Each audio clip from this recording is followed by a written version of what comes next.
life. You can abuse any one of these drugs. You can work out entirely too much and be obsessive about that.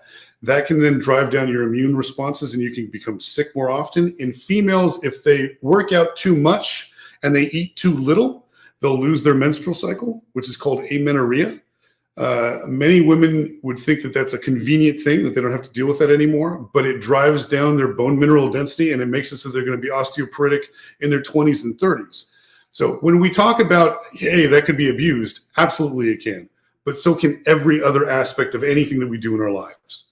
So that by itself, I don't think should be a disqualifier to whether or not we want to pursue the idea of allowing certain drugs to still be taken. Okay, one of those drugs, as you mentioned earlier, is cannabis, which for me is insane because as far as I understand, when you smoke weed or get it, you would eat it. It just relaxes you, right? It just calms you down. Why would you take it before an extreme sport or endeavor? I don't understand. So initially, these drugs were banned because they are illegal in most countries. And so WADA called these drugs of abuse. And what they're saying is that athletes should be held at a higher moral and ethical standard than the rest of the world because they are role models for our children. So if they're going to take these drugs, then our kids are going to take these drugs. That is not a notion that I buy into. My daughter is 13 years old. There is no one in the world who's responsible for her behavior except for me and her mother, and that's it. And so I don't allow I'm not going to abdicate my responsibilities to my child to someone else's behavior. When I was a kid, of course, I had role models, and as much as I thought that these particular athletes were just incredible, but I never did anything that they did because they were doing it, especially if I thought it was dangerous. So I get rid of that notion right off the bat. Once we had this one ban, and if you were watching this most recent Olympics, you saw Sha'Carri Richardson from the United States. She's from Dallas. So 2021, the Olympic trials were delayed, so were the Olympic Games because of COVID. She won the 100-meter dash in the Olympic trials for the United States, and then 2 days later, she was suspended because she had consumed cannabis, marijuana. And this took place in Oregon, where marijuana is legal. So right off the bat, I was just beyond myself. I didn't even realize that cannabis was on the banned list. Now, her reason for why she took this is a very human and understandable reason. Any one of us could empathize with this and understand right off the bat why she did it. She was raised by her grandmother and her aunts. She did not have much, if any, of a relationship with her birth mother. And 2 days prior to her 100-meter dash final, a smarmy journalist confronted her with one of these gotcha questions. And he effectively asked her, I'm paraphrasing, how do you respond to knowing that your birth mother has died? Well, she didn't know. So she went into what I would call as a panic attack. And her choice of means to alleviate her anxiety was to consume some marijuana. Now, she knew that it was against the rules. She knew that she was going to get tested for it. And she knew that if she got caught, she was going to get disqualified. That's how desperate she was to alleviate her anxiety after finding out that her mom had died and 2 days before the biggest race of her entire life. So she failed as a human. Now, did she deserve to be banned from the Olympics? I say not.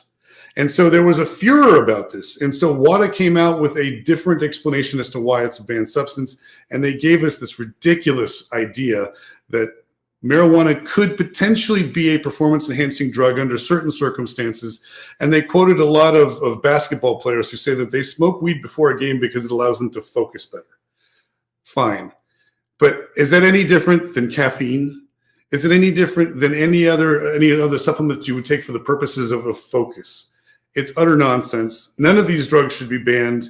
If someone has a drug problem, they need to be helped with their drug problem, not banned from their profession. So that's an outright joke, and it's something that WADA needs to take care of immediately. Yeah, I mean, weed just got legalized here in Germany. I read that. From what I see, like, the whole world is just accepting as a whole. Like, there's nothing wrong. It's like, as I said, caffeine. What's the difference? I mean, there's a difference, of course, but you shouldn't be punished for smoking weed, especially when her mom died. So there was an interviewer who asked her. He knew her mom was dead, passed away, and instead of just telling her like a normal human before the interview, he decided to do a catch-up moment. And that's I can't imagine something more cruel than that. I mean, this is a young lady, a young woman. I'm not even sure if she was in her 20s yet at this particular moment in time. But it doesn't matter how old someone is or how old experienced they are. You just don't do that to another human being. But that's beside the point. Here's the other point that I would bring up. Yeah. If someone has diagnosed anxiety, some sort of anxiety disorder, what WADA will allow you to take are some of these anxiolytic drugs, which tend to be I can't remember the name of them, but I'll remember in a second. But we're talking like Xanax would be one. Okay, Valium would be another. These are really, really heavy drugs, and they are habit forming as can possibly be. And it's extremely difficult to get off of them. And I can tell you why, because I took them myself. In fact, I took Xanax for a number of years because off label, it helps with sleep. But I had these remarkable side effects that I didn't even realize were the Xanax until the federal government started to really lock down tight on who could be prescribed Xanax, and I couldn't find a doctor to renew my prescription. And so I had to go cold turkey, and it was a miserable coming off of those particular drugs. Xanax is a tough one to come off of. It was about a week and a half of not sleeping very well at all, if at all. And then finally I got back to some regular sleep. But all of the side effects that I had, which were mostly gastrointestinal, went away immediately. So their solution to anxiety is to give you a pharmaceutical which has known side effects and is habit forming and very difficult to remove yourself from. But they won't allow you to take something which is derived from a plant that grows naturally on all the continents across the entire world minus Antarctica.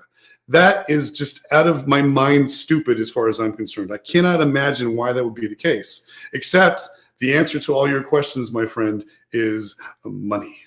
If you watch the Olympics in the United States, every other commercial was another pharmaceutical drug. Every other bloody commercial was another pharmaceutical drug. That's why they would much rather you take that than something that they don't get any money off of. Now, that may be a very jaded and cynical view, but prove me wrong, IOC. Why is it that half the commercials that you air on the American broadcast are all for pharmaceutical companies? Why is that?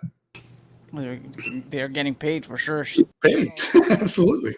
Yeah, isn't I don't know if this is one of those TikToks that you see and you don't never see it again. A guy said like the Olympics are a scam. I think scam is a strong word, but he said that the only ones profiting from it are the organizers. The athletes are not getting anything. They're maybe getting gold medals which they can take home if they're very good at it. Otherwise, no.